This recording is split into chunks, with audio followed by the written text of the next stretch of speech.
I didn't believe in ghosts when I first came to Vietnam.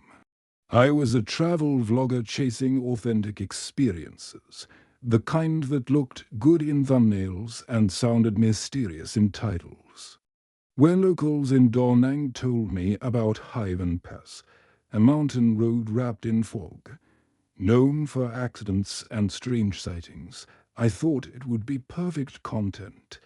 Beautiful scenery, eerie atmosphere, maybe just another spooky legend to entertain my audience. One night just after midnight, I rented a motorbike and started driving up the winding road. The city lights faded behind me, the air growing colder with every turn. Fog thickened like a living thing, swallowing the trees, the guardrails, even the sky. My headlight felt like the only real object left in the world. Then I saw her, a young woman standing at the edge of the road, wearing a thin white dress. She didn't wave, didn't move, just stood there perfectly still. That stillness made me slow down, not out of kindness, but unease. No one stands alone on a mountain pass at this hour without a reason. I stopped a few meters away and lifted my camera. "Hey, are you okay?" I asked. My voice sounded strangely muffled in the fog. Slowly, she raised her head. Her face was calm and readable. "Can you give me a ride?" she asked softly in English. I hesitated. Every horror movie instinct told me this was a bad idea. But reality, or what I believed was reality, insisted she was just stranded. I nodded. She climbed onto the back of the bike. The moment she touched me, I felt it. An unnatural cold. Not night air. Not wet clothes. Something deeper. Like ice pressed into my spine. I tried to ignore it and kept driving. The fog grew denser, visibility shrinking to a few feet. "Where are you going?" I asked. "Just keep going," she replied. Minutes passed, or maybe seconds. Time began to feel distorted. The road seemed endless, repeating itself. Same curve, same broken sign, same crooked tree. Again and again. "We've been riding for a while," I said, my voice tightening. "We passed my turn," she whispered. I frowned. "Your turn. You didn't tell me where to stop." Silence. Then a quiet laugh, low, breath-like, right next to my ear, though she sat behind me. My skin crawled. I glanced at the mirrors. FOGGD. But not from outside. From inside. As if the glass itself was breathing. Panic rising, I pulled the bike to a stop and turned round. She was gone. The back seat empty. No footsteps. No sound. Just thick, swirling fog. "Hello."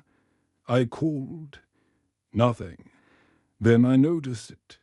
The seat behind me was soaked, dripping wet, but it hadn't rained. My trembling fingers touched the surface, ice cold. That's when I heard it. Soft breathing. Not behind me, not ahead, everywhere, surrounding me inside the fog. I lifted my camera and spun wildly. The lens captured only white mist. Yet through the viewfinder I saw shapes moving. Dark silhouettes standing beyond the light. Watching. Dozens of them. I lowered the camera. They vanished. Raised it again. They returned. Closer now. My chest tightened. The engine suddenly died. The headlight flickered, plunging the world into a pulsing dim glow. And in that weak light, I saw her again, standing directly in front of me, hair hanging wet, dress clinging to her skin. "You pass my turn," she said. Her voice was no longer soft. It was hollow. Leered, as if many voices spoke at once. I stumbled backward. "What do you want?" Her head tilted slowly. "And naturally, to go home," she replied. The fog spun violently. Images flooded my mind. A motorbike skidding, headlights blinding, metal crushing bone, the sensation of falling, pain, darkness, endless darkness. I screamed. Suddenly, I was no longer standing. I was lying on the asphalt. Unable to move, my body twisted. The smell of blood sharp in my nose, my camera shattered beside me.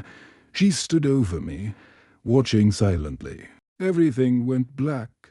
I woke at sunrise beside the road, gasping, drenched in sweat. My bike was parked neatly, my camera intact. Relief flooded me, just a nightmare, stress, exhaustion. Until I checked the footage, my hands froze. The video showed everything. The empty road, my terrified voice, and behind me, clearly visible, a woman sitting on the bike the entire time. The file ended with a frame of my own face, pale, lifeless, eyes dark and empty, like I was the ghost. When I uploaded the video, hundreds of viewers commented, "Who is the woman standing behind you?" But in the final version, there was no woman on the bike, only someone standing behind me, smiling.